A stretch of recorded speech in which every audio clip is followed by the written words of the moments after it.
A beautiful place to get lost. लेखक Abhay Singh, IIT बाबा। ये किताब पढ़ने के बाद आसान शब्दों में एक सारांश है। ये किताब एक आत्मखोज, सेल्फ डिस्कवरी और जीवन के वास्तविक अर्थ को समझने की यात्रा के बारे में है।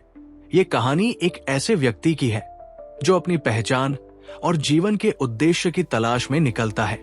लेखक ने सरल भाषा और गहरे दृष्टिकोण से ये समझाने की कोशिश की है कि जीवन केवल उपलब्धियों और दौलत का नाम नहीं है, बल्कि खुद को जानना, अपने भीतर उतरना और जीवन को पूरी तरह से जीना असली उद्देश्य है। कहानी का सारांश। कहानी का मुख्य पात्र एक आम इंसान है जो दुनिया की भीड़ में अपनी पहचान खो चुका है। वो दौड़ता रहता है, नौकरी, पैसे और समाज की अपेक्षाओं को पूरा करने के लिए, लेकिन अंदर से वो खालीपन महसूस करता है। एक दिन वो निर्णय लेता है कि अब वो खुद को खोजेगा। वो एक यात्रा पर निकलता है, शारीरिक भी और मानसिक भी। इस यात्रा में वो अलग अलग जगहों पर जाता है, नए लोगों से मिलता है और अनुभव हासिल करता है। हर जगह हर व्यक्ति उसे जीवन का एक नया पाठ पढ़ाता है। उसे एहसास होता है कि असली खुशी बाहर नहीं, बल्कि अपने भीतर है। मुख्य बातें और संदेश। अपने भीतर झांको। दुनिया की भीड़ में खुद को भूल जाना आसान है, लेकिन जब आप अपने भीतर झांकते हैं तो असली जवाब वही मिलते हैं। सादगी में सुख है। ज्यादा पाने की लालसा इंसान को थका देती है, लेकिन सादा जीवन और छोटे छोटे पलों में ही असली खुशी छुपी है। प्रकृति से जुड़ाव। लेखक ये भी बताता है कि प्रकृति के करीब रहने से इंसान की आत्मा को शांति मिलती है। एकांत भी जरूरी है। जब आप अकेले होते हैं तो ही आप खुद से बात कर पाते हैं और खुद को समझते हैं। ये a place to get lost वही जगह है जहां आप खुद को पाते हैं। जियो अभी, इसी पल में। भविष्य की चिंता और अतीत का पछतावा छोड़ो। आज में जीना ही असली जीवन है। A beautiful place to get lost chapter wise detail Hindi सारांश। चैप्टर 1, खो जाने की जगह। ये अध्याय उस मानसिक स्थिति को दिखाता है जिसमें इंसान अपनी पहचान और उद्देश्य खो बैठता है। लेखक बताता है कि कैसे हम सब एक ऐसी दुनिया में जी रहे हैं जहां सब कुछ भागदौड़ और प्रतिस्पर्धा से भरा है। हमें खुद से मिलने की जरूरत होती है और इसके लिए एक खो जाने की जगह चाहिए। यहीं से यात्रा शुरू होती है। चैप्टर 2, खालीपन का अर्थ। ये अध्याय जीवन के खालीपन पर फोकस करता है। जब आप सब कुछ पा लेते हैं लेकिन फिर भी अंदर एक अधूरापन रह जाता है। लेखक इसे भीतर की भूख कहता है, जो केवल आत्मज्ञान से ही शांत हो सकती है। चैप्टर 3, खुद से मुलाकात। इस अध्याय में लेखक बताते हैं कि जब आप खुद से सच्चा संवाद करते हैं तब असली बदलाव शुरू होता है। अकेलेपन और आत्मविश्लेषण का महत्व बताया गया है। खुद को पहचानना, खुद से सवाल करना और जवाब पाना, यही आत्मखोज का पहला कदम है। चैप्टर 4, सफर का साथी। कहानी में लेखक एक ऐसे व्यक्ति से मिलता है जो उसे सिखाता है कि हर किसी को जीवन में एक साथी की जरूरत होती है। ये साथी कोई इंसान, किताब या आपकी खुद की अंतरात्मा हो सकती है। सही मार्गदर्शक मिलने पर रास्ता आसान होता है। चैप्टर 5, प्रकृति से जुड़ाव।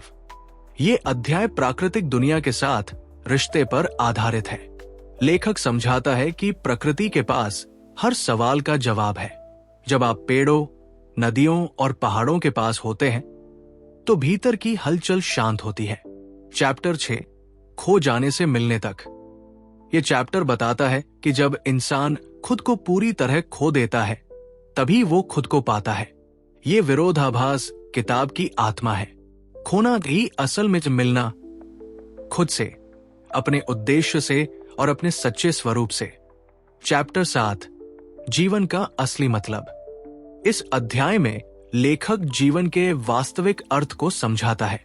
जीवन केवल काम, पैसे और समाज की अपेक्षाओं तक सीमित नहीं है। असली अर्थ है शांत, सरल और पूर्ण जीवन जीना। चैप्टर 8, लौट आना। सफर पूरा करने के बाद लेखक अपनी पुरानी जिंदगी में लौट आता है, लेकिन अब वो बदला हुआ इंसान होता है। अब वो जान चुका होता है कि कैसे एक सादा और अर्थपूर्ण जीवन जिया जाए। ये वापसी भीतर की यात्रा का अंतिम चरण है। चैप्टर 9, अंत नहीं, शुरुआत। किताब का आखिरी अध्याय ये संदेश देता है कि कोई भी यात्रा कभी खत्म नहीं होती। ये केवल एक नई शुरुआत होती है। हर दिन, हर अनुभव एक नई खोज है। A place to get lost एक ऐसी जगह है जहां खोकर हम हर दिन खुद को दोबारा पा सकते हैं। मुख्य संदेश: खुद से जुड़ो, दुनिया से भागो नहीं, लेकिन अपनी भीड़ से बाहर निकलो। भीतर की शांति ही असली सुख है। जीवन को सरलता और सच्चाई से जियो। अब मैं a beautiful place to get lost के चैप्टर 1 का पूर्ण विवरण, full detailed summary in Hindi दे रहा हूं। यह लेखक की स्टाइल को ध्यान में रखते हुए लिखा गया है, लेकिन यह मूल पुस्तक की कॉपी नहीं है। ये एक गहराई से समझाया गया सारांश है जो आपको उसी एहसास में ले जाएगा जैसे किताब पढ़ते समय होता है। चैप्टर 1, खो जाने की जगह, a beautiful place to get lost. कहानी की शुरुआत उस मानसिक स्थिति से होती है जहां हम सभी कहीं न कहीं खुद को खोया हुआ महसूस करते हैं। लेखक पाठक से एक सीधी बातचीत करता है। क्या तुमने कभी सोचा है कि तुम कौन हो? क्या तुम वही हो जो तुम दिखते हो, या वही जो तुम सोचते हो? ये अध्याय एक सवाल से शुरू होता है, एक ऐसा सवाल जो हमारे भीतर कहीं गहराई से छुपा होता है, लेकिन हम कभी उस पर ध्यान नहीं देते। आधुनिक जीवन की आपाधापी। लेखक बताते हैं कि कैसे हमारी जिंदगी मशीन की तरह हो गई है। हम हर सुबह उठते हैं, काम पर जाते हैं, पैसे कमाते हैं और फिर सो जाते हैं। हर दिन एक रूटीन की तरह बीतता है, लेकिन इस सब के बीच हमारा असली मैं कहीं खो जाता है।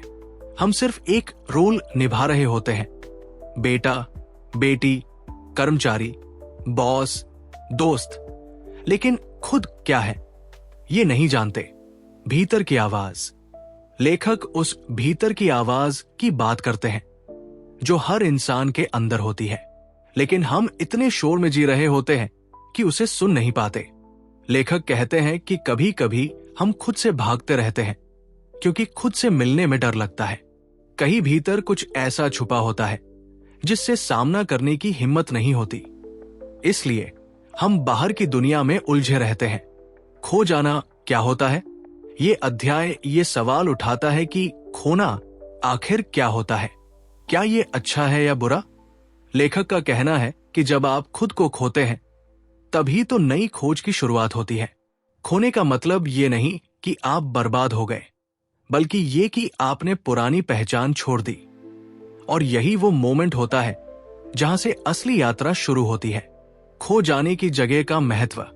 लेखक ने a beautiful place to get lost को एक प्रतीक के रूप में पेश किया है। ये कोई भौगोलिक जगह नहीं है, ये एक मानसिक स्थिति है, एक स्पेस जहां आप अपने सारे भ्रम, सारे नकली चेहरे उतार देते हैं। वहां न कोई आपकी पहचान पूछता है, न कोई आपकी उपलब्धियां गिनता है, बस आप होते हो अपने पूरे सच के साथ। अध्याय का निष्कर्ष। चैप्टर 1 का अंत एक विचार से होता है। अगर तुम खुद को खोने से डरते नहीं हो तो तुम खुद को पाने की पहली सीढ़ी पर चढ़ चुके हो। लेखक आपको एक सुरक्षित जगह बनाने का सुझाव देते हैं जहां आप खुद को खुलकर महसूस कर सको। ये अध्याय यही खत्म होता है कि खोना जरूरी है, क्योंकि जो खोता है वही खुद को फिर से पाता है। चैप्टर 1 के महत्वपूर्ण बिंदु। खुद से बातचीत करना शुरू करो। भाग दौड़ भरी दुनिया में रुकना सीखो। भीतर की आवाज सुनने की आदत डालो। डर को गले लगाओ। खो जाने का डर सबसे बड़ा भ्रम है। अपने भीतर की जगह तलाशो जहां तुम पूरी तरह खुद हो सकते हो। अब मैं आपको a beautiful place to get lost किताब का चैप्टर 2 पूरी डिटेल में हिंदी में समझा रहा हूं। यह सारांश पूरी किताब की भावना और लेखक के विचारों को ध्यान में रखकर लिखा गया है। इसमें किताब का सार है, लेकिन यह पूरी तरह मेरे शब्दों में है। खालीपन का अर्थ, the meaning of emptiness. Chapter 2 उस एहसास से शुरू होता है जिसे हम सभी ने कभी न कभी अनुभव किया है, भीतर का खालीपन। लेखक कहते हैं कि जब हम अपने जीवन में बहुत कुछ हासिल कर लेते हैं, पैसा, सफलता, शोहरत, फिर भी एक अजीब सी अधूरी भावना बनी रहती है, एक खाली जगह जो भरती ही नहीं। ये अध्याय इसी सवाल से टकराता है, ये खालीपन क्यों है? खालीपन का एहसास कब होता है? लेखक समझाते हैं कि ये खालीपन तब महसूस होता है जब हम बाहरी चीजों पर निर्भर रहते हैं अपनी खुशी के लिए। जब तक हम सोचते हैं कि कुछ हासिल करके खुशी मिलेगी, तब तक हम दौड़ते रहते हैं, मगर जैसे ही वो चीज मिलती है, फिर से वही खालीपन सिर उठाता है। क्यों? क्योंकि असली सुख बाहर नहीं, भीतर से आता है। बाहर की दुनिया एक छलावा है। लेखक बहुत ही सरल तरीके से समझाते हैं कि दुनिया का ये सिस्टम ऐसा बना है कि वो आपको हमेशा कुछ नया पाने की लालसा में उलझाए रखता है। नया घर, नई गाड़ी, बेहतर नौकरी, समाज में सम्मान। लेकिन इन सब की पूर्ति के बाद भी आत्मा की भूख बनी रहती है। लेखक कहते हैं, ये बाहर का शोर आपके भीतर की आवाज को दबा देता है, और यही असली खालीपन है। खालीपन क्यों जरूरी है? लेखक इस अध्याय में एक गहरा संदेश देते हैं। खालीपन से घबराना नहीं चाहिए। ये एक मौका है, एक शुरुआत है। जब हम अपने अंदर की उस खाली जगह को पहचान लेते हैं, तो ही हम उसे भरने का तरीका ढूंढ पाते हैं। लेकिन इसे भरने का तरीका बाहरी दुनिया में नहीं होता, ये अंदर की यात्रा से आता है। लेखक इसे आत्मिक यात्रा कहते हैं, जहां आप खुद को पूरी तरह जान पाते हो। लेखक का अनुभव और उदाहरण। लेखक अपने खुद के अनुभवों को शेयर करते हैं। वे बताते हैं कि एक समय में उनके पास सभी भौतिक सुख सुविधाएं थी, फिर भी भीतर कुछ अधूरा था। उन्होंने खुद को सवाल करना शुरू किया, मैं कौन हूं? मैं क्या चाहता हूं? क्या मैं जो कर रहा हूं वो मेरा असली मकसद है? जब उन्होंने इन सवालों के जवाब ढूंढने की कोशिश की, तभी उन्हें समझ आया कि ये खालीपन उनकी सबसे बड़ी ताकत है, क्योंकि इस खालीपन ने ही उन्हें भीतर झांकने के लिए मजबूर किया। खालीपन को गले लगाना सीखो। लेखक कहते हैं कि खाली होना डरावना हो सकता है, लेकिन यही वो जगह है जहां नई शुरुआत होती है। जैसे एक खाली गिलास ही फिर से भरा जा सकता है। अगर हम अंदर से पहले से भरे रहते, आडंबर, दिखावा, अहंकार से, तो नए विचार, सच्चे भाव और असली अनुभव कभी नहीं आ सकते। ध्यान, मेडिटेशन और एकांत, साइलेंस। चैप्टर 2 के अंत में लेखक ध्यान और मौन की शक्ति बताते हैं। वे कहते हैं कि खुद से जुड़ने का सबसे अच्छा तरीका है ध्यान में बैठना। शुरुआत में अंदर का खालीपन बेचैन करता है, लेकिन धीरे धीरे वो शांति में बदल जाता है। लेखक कहते हैं, जब भीतर शोर कम हो जाता है, तब सच्ची आवाज सुनाई देती है। चैप्टर 2 का निष्कर्ष। लेखक अंत में कहते हैं कि खालीपन एक इनविटेशन है, एक निमंत्रण खुद से मिलने का।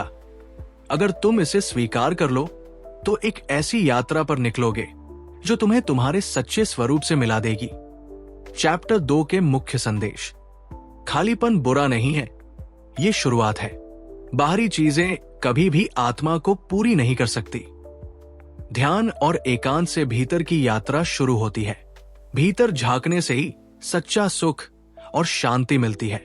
खुद को समय देना सीखो, तभी खालीपन भरना संभव होगा। अब मैं आपको a beautiful place to get lost का चैप्टर 3 पूरी डिटेल में हिंदी में समझा रहा हूं। यह सारांश किताब की भावना और संदेश को ध्यान में रखते हुए तैयार किया गया है, ताकि आपको ऐसा ही अनुभव हो जैसे आप किताब पढ़ रहे हों। चैप्टर 3, खुद से मुलाकात, मीटिंग विद वन सेल्फ। अध्याय की शुरुआत। इस अध्याय की शुरुआत एक सरल लेकिन गहरे सवाल से होती है। क्या तुमने कभी खुद से मुलाकात की है? लेखक पाठक से सीधे संवाद करते हैं और उन्हें एक ऐसी जगह ले जाने की कोशिश करते हैं जहां वे पहली बार खुद को पूरी तरह से देख सकें, बिना मुखौटे के, बिना दिखावे के। ये अध्याय बताता है कि खुद से मिलना आसान नहीं है, क्योंकि हम अक्सर अपने असली स्वरूप से भागते रहते हैं। खुद से डरना क्यों? लेखक कहते हैं कि हम बाहर की दुनिया में तो सबका सामना करते हैं, लेकिन अपने भीतर झांकने में डरते हैं। क्यों? क्योंकि अंदर छुपी हुई कमजोरियां, डर, गलतियां और सच्चाई हमसे टकराती है। हम अपने ही विचारों से घबराते हैं, लेकिन खुद से भागना, खुद से छिपना कोई समाधान नहीं है। लेखक कहते हैं कि अगर तुम खुद से न मिलोगे तो किसी से भी सच्चा रिश्ता नहीं बना पाओगे। मुलाकात कैसे होती है? लेखक खुद से मिलने की प्रक्रिया को सरल तरीके से समझाते हैं। स्टेप 1, खुद से सवाल पूछना। मैं कौन हूं? मैं क्यों? मैं सच में क्या चाहता हूं? जब हम इन सवालों के साथ बैठते हैं तो धीरे धीरे भीतर से जवाब आने लगते हैं। स्टेप 2, खुद को स्वीकार करना। अपने अंधेरे हिस्सों, अपनी कमियों, अपनी कमजोरियों को देखना और उन्हें स्वीकार करना। लेखक कहते हैं कि खुद को एक्सेप्ट करना ही पहला कदम है भीतर की सच्ची यात्रा का, क्योंकि जब तक हम खुद को स्वीकार नहीं करते तब तक हम भीतर की रोशनी तक नहीं पहुंच सकते। लेखक का अनुभव। लेखक बताते हैं कि उन्होंने जब पहली बार खुद से बातचीत की तो वो बहुत बेचैन हो गए थे। अपने भीतर की सच्चाई देखना आसान नहीं था, लेकिन जब उन्होंने धैर्य रखा, खुद को समय दिया, तो धीरे धीरे एक नई ऊर्जा जागी। उन्होंने महसूस किया कि भीतर की शांति, भीतर की खुशी किसी भी बाहरी उपलब्धि से कहीं ज्यादा गहरी और स्थायी है। मुलाकात में मौन का महत्व। चैप्टर 3 में लेखक मौन, साइलेंस की शक्ति पर जोर देते हैं। वे कहते हैं कि खुद से मिलने के लिए चुप रहना जरूरी है। जब हम बोलना बंद करते हैं तब हम सुनना शुरू करते हैं और तब हमारी अंतरात्मा की आवाज सुनाई देती है। लेखक इसे silence is the meeting room with yourself कहते हैं। मौन ही वो जगह है जहां तुम खुद से मिल सकते हो। आंखों में देखना। लेखक एक सुंदर अभ्यास बताते हैं। आईने के सामने खड़े होकर अपनी आंखों में देखना। शुरुआत में ये अजीब लगेगा, लेकिन धीरे धीरे तुम देखोगे कि वहां एक कहानी छुपी है। तुम्हारी आंखें ही तुम्हारी आत्मा का दर्पण है। जब तुम अपनी आंखों में देख पाते हो बिना किसी डर के, तब तुम खुद से मिल चुके होते हो। चैप्टर 3 का निष्कर्ष। ये अध्याय अंत में कहता है कि खुद से मुलाकात ही सबसे मुश्किल और सबसे जरूरी यात्रा है। अगर तुम खुद से मिल लोगे तो दुनिया से लड़ना, जीना, प्यार करना सब कुछ आसान हो जाएगा। तुम्हारी ऊर्जा, तुम्हारा विश्वास, तुम्हारी सच्चाई वहीं से शुरू होती है। लेखक कहते हैं, तुम सबसे पहले अपने हो, फिर किसी और के। खुद से मिलना, खुद को पाना ही असली जीत है। चैप्टर 3 के मुख्य संदेश। खुद से भागो मत। भीतर की आवाज सुनने के लिए मौन में जाओ। कमजोरियों को स्वीकार करना ही ताकत है। आईने में अपनी आंखों में देखो, सच्चा चेहरा मिलेगा। खुद से मिलने के बाद ही जीवन सरल होता है। चैप्टर 4, सफर का साथी का पूरा विस्तार से हिंदी में सारांश दे रहा हूं। इस अध्याय में लेखक एक गहरा मैसेज देते हैं कि हर यात्रा में एक साथी का होना कितना जरूरी होता है। चाहे वो साथी कोई इंसान हो, किताब हो, प्रकृति हो या खुद की अंतरात्मा। चैप्टर 4, सफर का साथी, the companion in the journey. अध्याय की शुरुआत। लेखक शुरुआत में एक कहानी सुनाते हैं।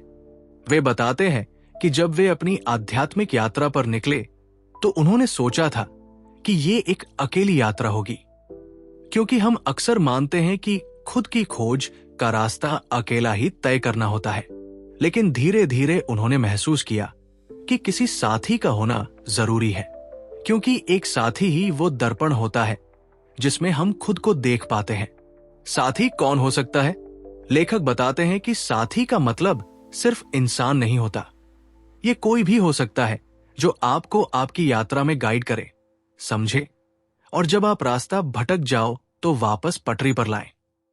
साथी के रूप। कोई इंसान, एक मित्र, गुरु या कोई ऐसा व्यक्ति जो बिना जज किए आपको समझे। किताबें जो आपकी सोच को बदलें और आपको नई दिशा दे। प्रकृति, पहाड़, पेड़, नदियां जो मौन रहकर भी आपको बहुत कुछ सिखाते हैं। आपकी अंतरात्मा, जब आप खुद के सबसे अच्छे साथी बन जाते हैं। क्यों जरूरी होता है साथी?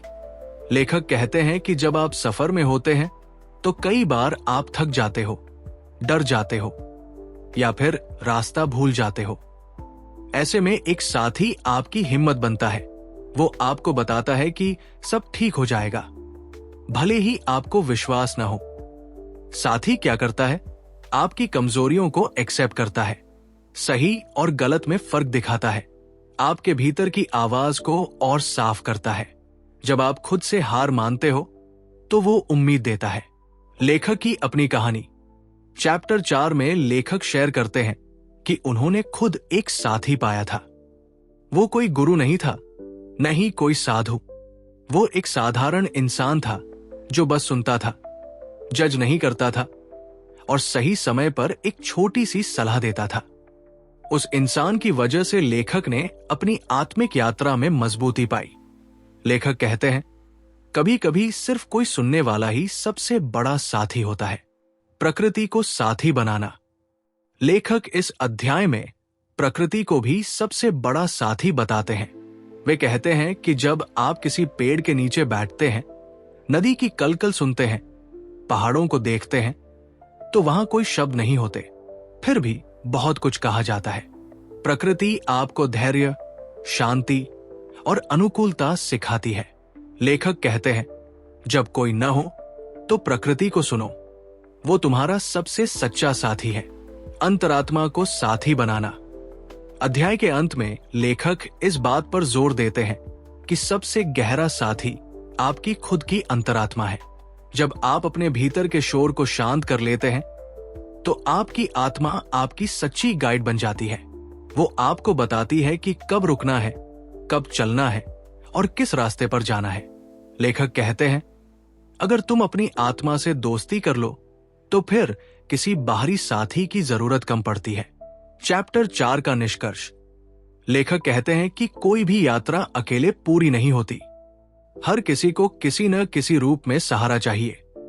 कभी वो सहारा इंसान होता है, कभी किताब, कभी प्रकृति और कभी खुद की आत्मा। साथी का होना कोई कमजोरी नहीं है, बल्कि ये समझदारी है। चैप्टर 4 के मुख्य संदेश। हर यात्रा में साथी जरूरी है। साथी कोई भी हो सकता है, इंसान, किताब, प्रकृति या आत्मा। सच्चा साथी आपको खुद से मिलवाता है। प्रकृति मौन में भी आपकी मार्गदर्शक बनती है।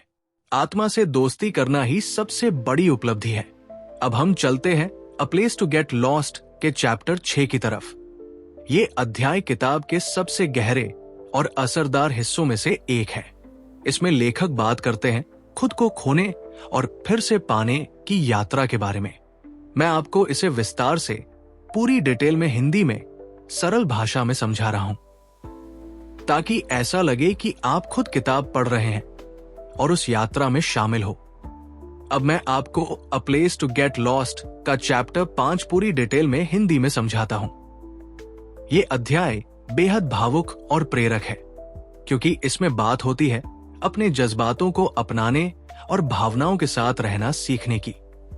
चैप्टर 5, अपने जज्बातों को अपनाना, एम्ब्रेसिंग योर इमोशंस।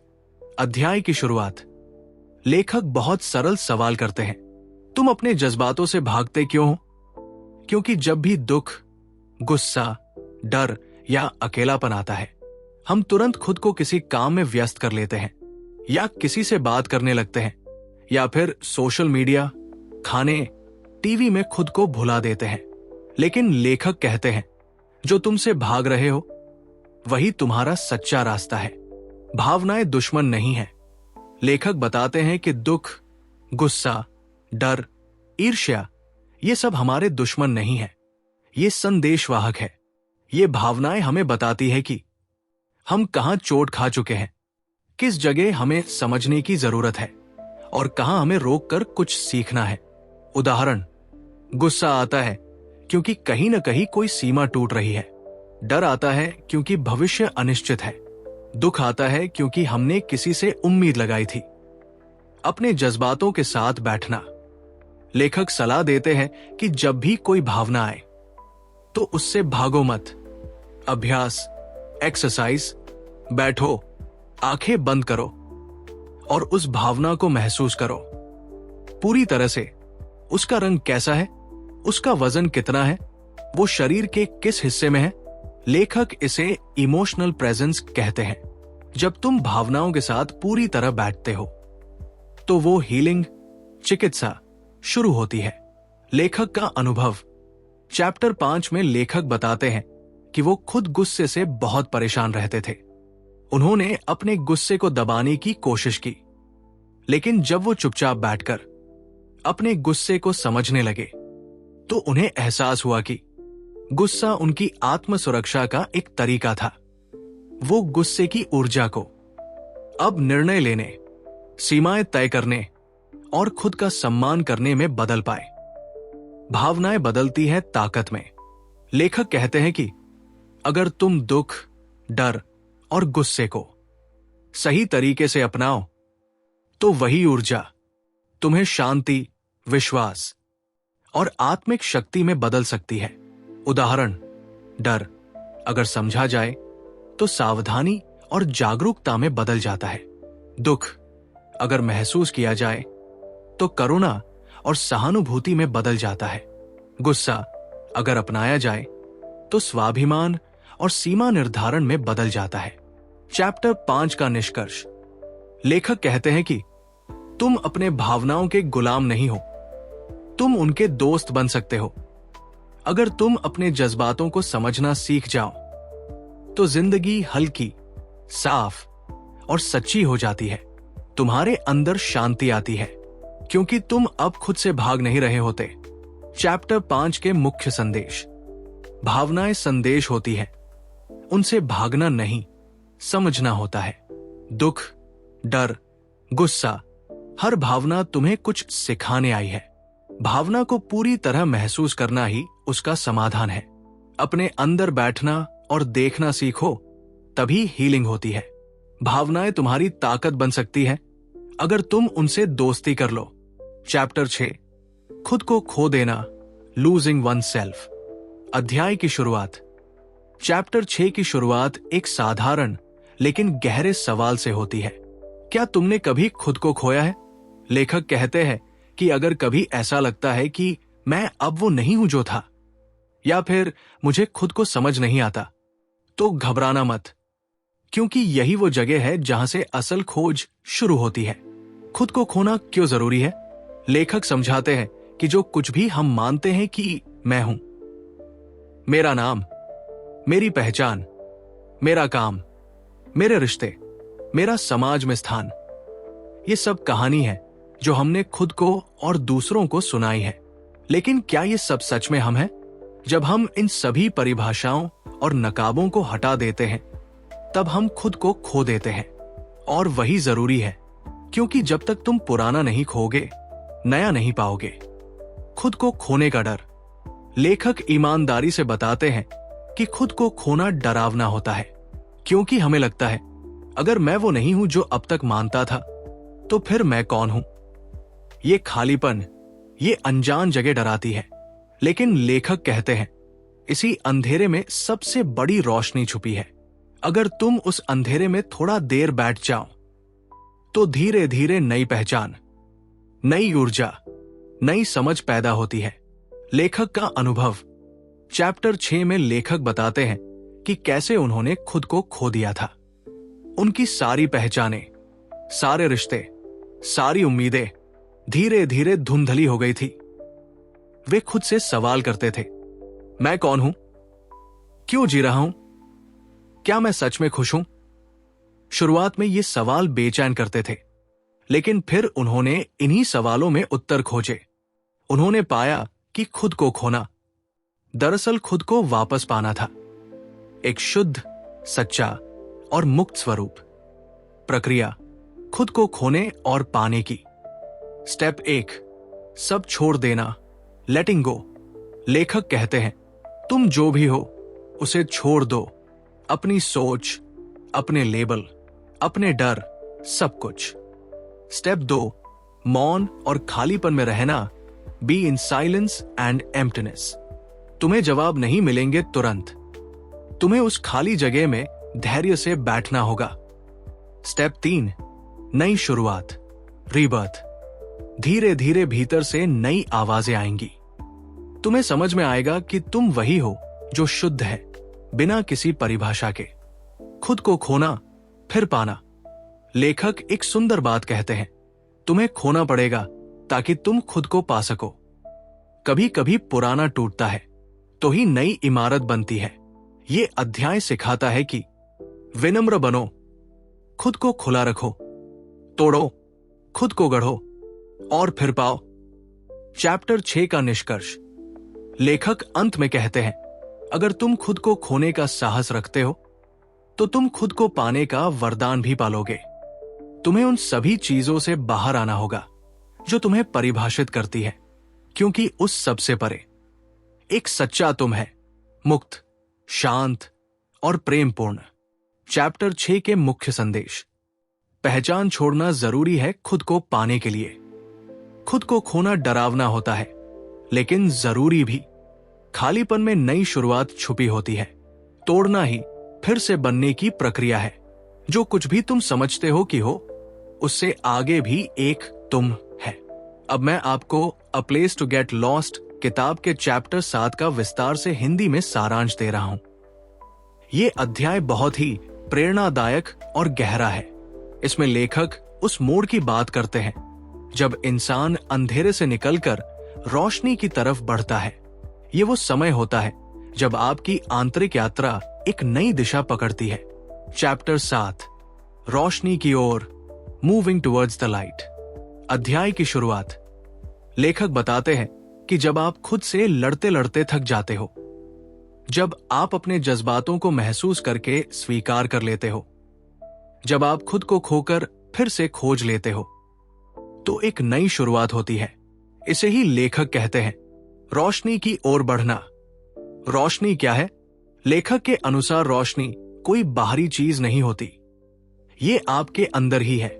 लेकिन जब तक आप अपने अंदर के अंधेरे से नहीं गुजरते, तब तक आपको ये रोशनी दिखाई नहीं देती। ये रोशनी है स्वीकृति, एक्सेप्टेंस, शांति, पीस, प्रेम, लव और अपने होने की पूरी समझ, अवेयरनेस ऑफ सेल्फ। लेखक का अनुभव। चैप्टर 7 में लेखक बताते हैं कि जब उन्होंने अपने सारे नकाब उतार दिए, अपने डर और दुख को अपनाया, तो उन्हें अपने भीतर एक असीम शांति महसूस हुई। वे कहते हैं, मैं रो रहा था, लेकिन वो खुशी के आंसू थे। मैं अकेला था, लेकिन कभी इतना पूरा महसूस नहीं किया था। रोशनी की ओर पहला कदम। लेखक सुझाव देते हैं कि रोशनी की तरफ बढ़ने के लिए पहला कदम है स्वयं को क्षमा करना।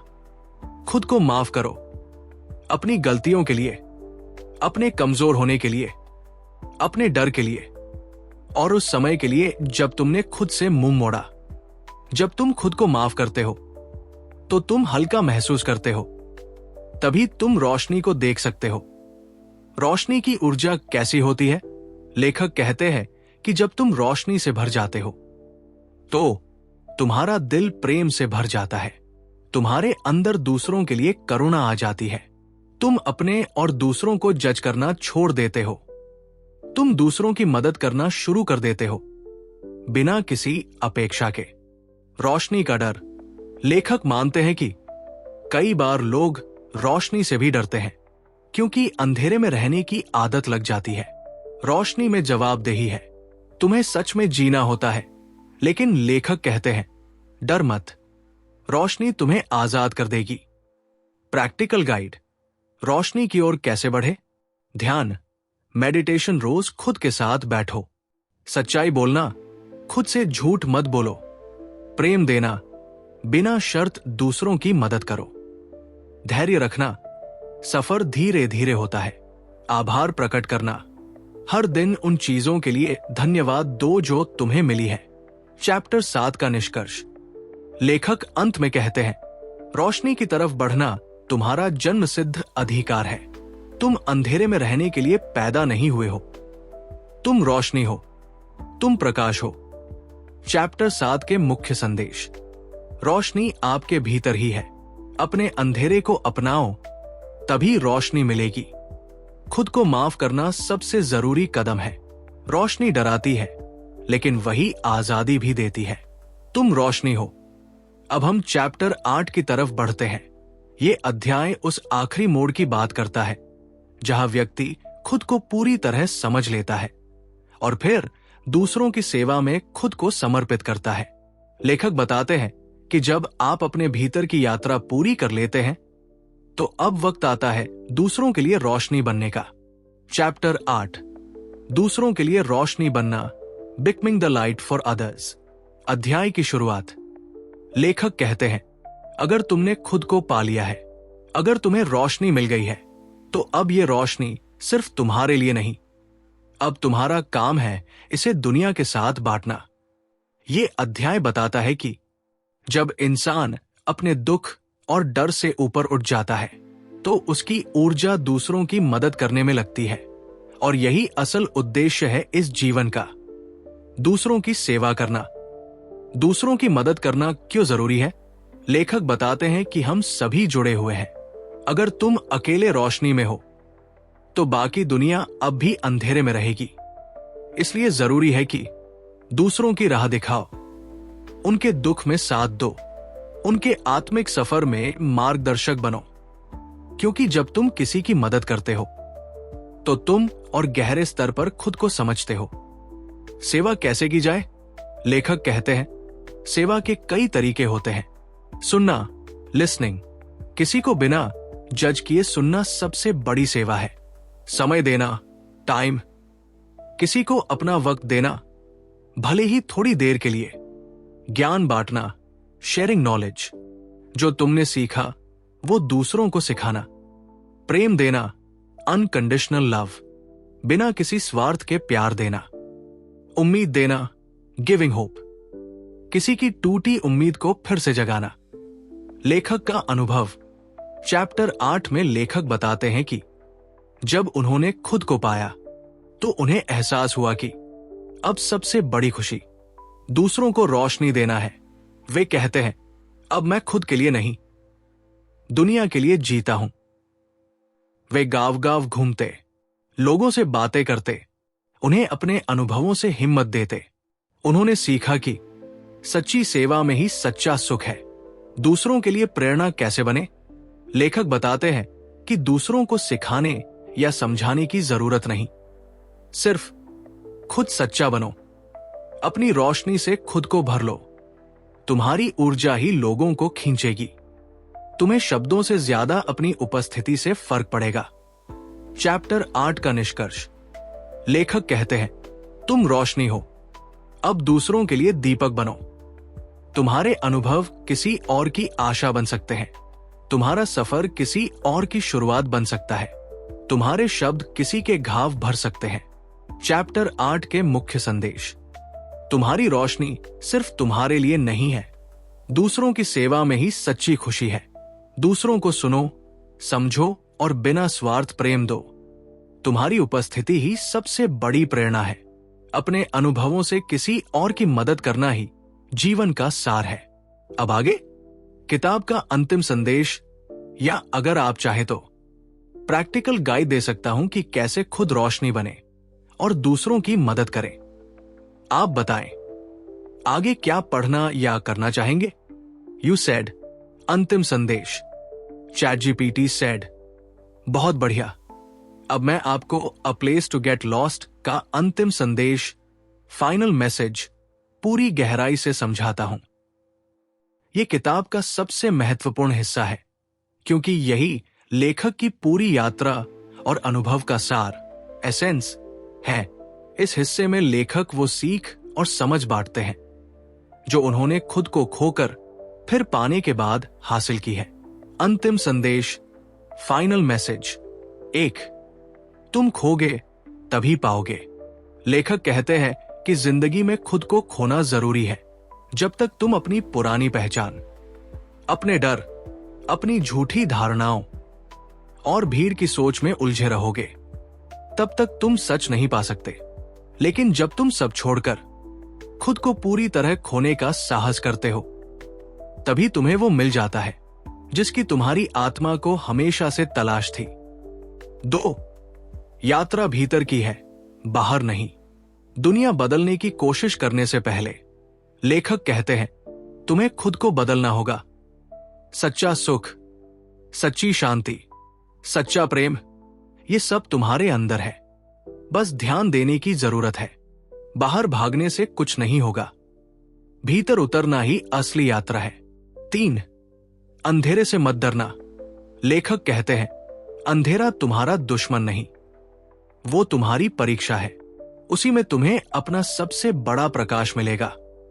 जब भी जीवन में कठिन समय आए तो उससे भागना मत। वो समय तुम्हें मजबूत, सच्चा और जागरूक बनाने आया है। अंधेरे से दोस्ती करो, वही तुम्हें रोशनी दिखाएगा। 4. प्रेम ही अंतिम सत्य है। आखिर में लेखक कहते हैं कि तुम जहां भी जाओ प्रेम देना मत भूलो। प्रेम ही एक ऐसी चीज है जो हर घाव भर सकती है, हर दूरी मिटा सकती है।